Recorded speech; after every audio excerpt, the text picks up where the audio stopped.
So first I started by opening the box, of course. Everything was packed very nicely. There's some manuals. There she is, the Landroid L. L standing for large. So I got the boundary wire,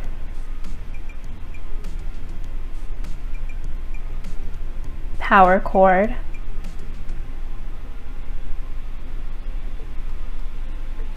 that's a part of the housing, screws to secure the housing into the ground,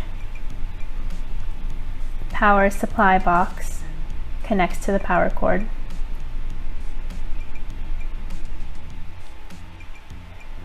Those are pegs to secure the boundary wire, more pegs. I got some extra boundary wire because I got the Acre Landroid because I have a pretty big backyard.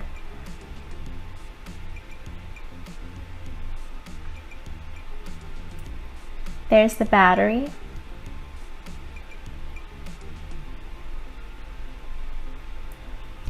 Okay, as you can see, my backyard is pretty large. It's about a little bit less than half an acre.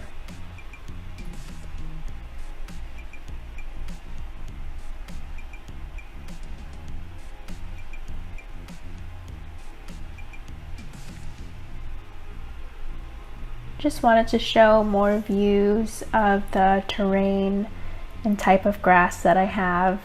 I don't have the prettiest grass. Whatever grows back there grows.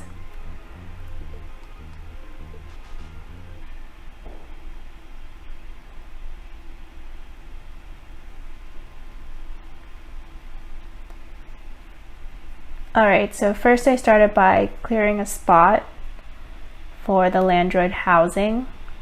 Try to make it as flat as possible. I laid down some landscaping fabric so no weeds would grow through.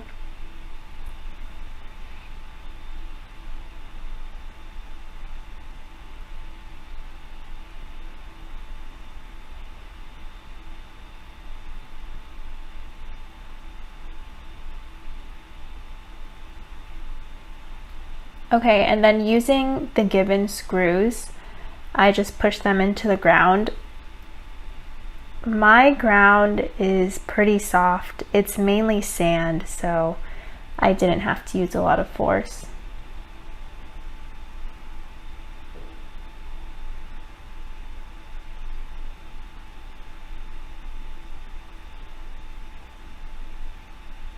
Those screws in the back I had a little issue with, but I just wanted to do an initial run of the Landroid to check if it worked, so I left them.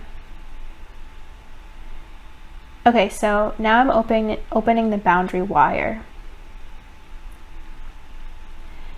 The wire needs to be spliced. Unfortunately, I didn't have a splicer, so I just used scissors.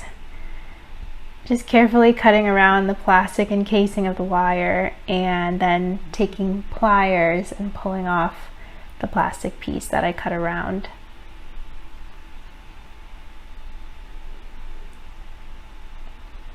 The next thing to do is to insert the exposed wire into the terminal. You can connect to power or ground, it doesn't really matter. Here I'm connecting to power.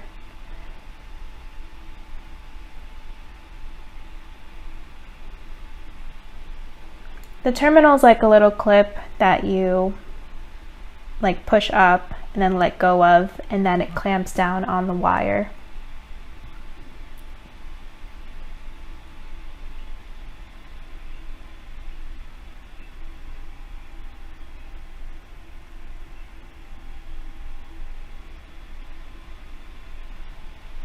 On the housing, there's little slots for the wire to go into, so I'm just inserting it there.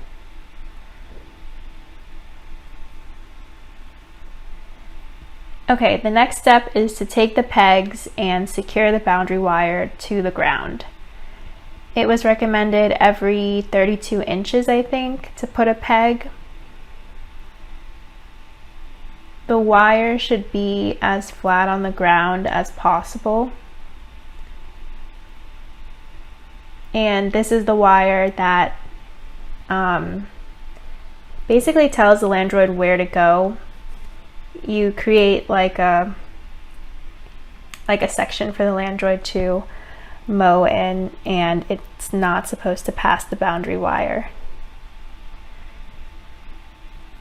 So I'm just putting the boundary wire all around my yard and then securing it with pegs. Finally, I got back to the Landroid housing and I had to splice the wire again in order to insert it into the terminal and connect it to ground.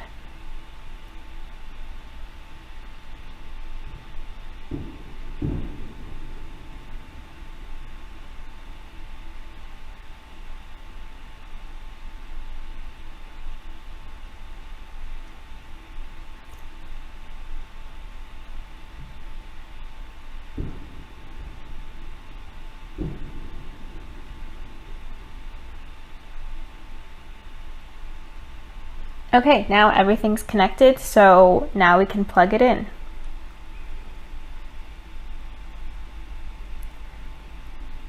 Just close that. Insert the battery into the Landroid.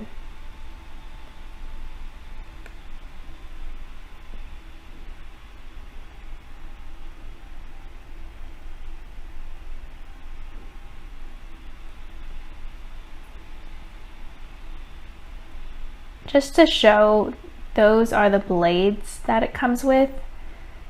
Very tiny, in my opinion. Probably should not touch the blades like that, but just to show that they swivel and the wheels swivel. But yeah, those are the blades. I got the 9-inch diameter.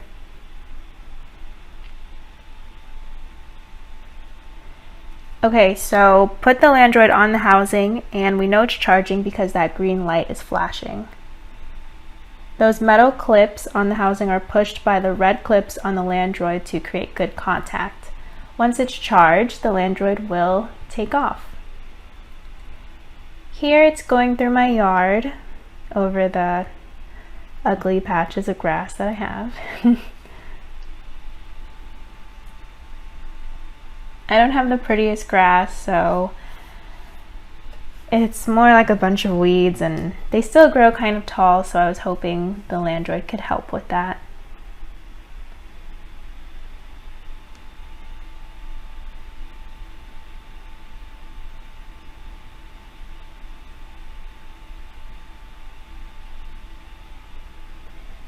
Okay, so this is an issue I ran into a lot. The Landroid would run over the boundary wire, cut it, and then I would get this message, wire missing.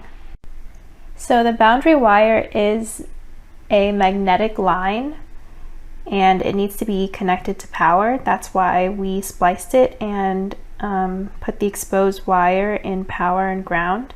So once the housing is plugged in, the boundary wire is energized.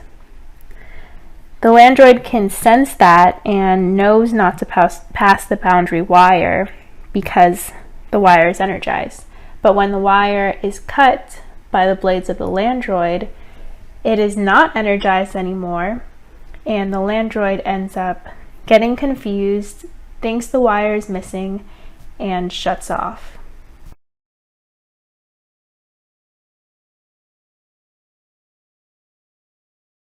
Final review. Let's do a pros and cons list. So pros, easy setup, minimal tools required besides like a hammer and splicing the wire. You just need to make sure the housing for the Landroid is on a flat surface, and then you need to peg the boundary wire into your yard and charge the Landroid and then let it run. Easy enough. I thought the app was very resourceful, very easy to use, always connected to Wi-Fi, gave me constant updates, so that was fine. However, cons. So as you can see from the video, The blades were very tiny in my opinion. Maybe that's a safety feature, but they were about like potentially 3 inches long, maybe less, maybe more. No, I think less. But they're just very small, and there were 3 of them, so just not a lot of like surface area to cut. And at its lowest height setting, it really didn't cut my grass very well at all. I mean, it's hard to tell from the video, but the patches or like areas that it did run over, it just wasn't cutting anything really. But my biggest issue with the Landroid was the boundary wire itself. Within the first hour, the Landroid ran over the boundary wire 4 times, and you know, every time it runs over the boundary wire, it cuts the wire, and the wire gets de-energized because it's a magnetic line. So basically the Landroid like doesn't know where the boundary is anymore because it is not connected to power. The wire is not connected to power. The Landroid gets confused and just stops. Then you get a notification saying wire missing. So that happened 4 times within the first hour. I was given 3 connectors. I reconnected the wire, tested it more, but the same thing kept happening. I ended up buying more connectors from Walmart so I can test it even further because I reread the reviews, and this is something I didn't show in the video, but I reread the reviews, and one review said that the boundary wire needs to be very flat on the ground. So I went back out and I took more pegs and tried to make the boundary wire as flat as possible, adding more pegs just to retest it. So I did connect the wire, retested it, and unfortunately the same issue occurred. I mean, like I said, I don't really have soil. I have sand in my backyard, so maybe the sand was too soft and the pegs kept coming up. I don't know, but it just didn't work very well. And it's very unfortunate because the wheels worked just fine on the Landroid. It had no problem moving around. It would just cut the boundary wire constantly, and it was just a big issue. I couldn't like leave it alone for even an hour to just let it run. One potential solution that I read could be burying the wire completely. In the instructions, it does mention that the wire will get buried on its own eventually, but I guess I could have potentially buried the wire myself initially. I just didn't really find it worth it because I have a half-acre lot and that would be a lot of digging up to do, and I didn't find it worth it because the blades are so small and really just didn't cut anything for me. But I mean, like I said, it could have been my terrain or the type of grass that I have, which isn't really grass, it's just whatever grows out there grows, and I have like the really soft sand. It's a little bumpy, but in the end I did end up returning it. It just didn't work well for me or my terrain, unfortunately. But final rating, 3 out of 5, because I think it is automated pretty well if it didn't cut the boundary wire, and the app is very user-friendly, easy to use. Maybe if I had a different yard that was flatter with harder soil and different grass, maybe it would have worked just fine for me, but unfortunately for my terrain, like I said, it just didn't work well. Thanks for watching.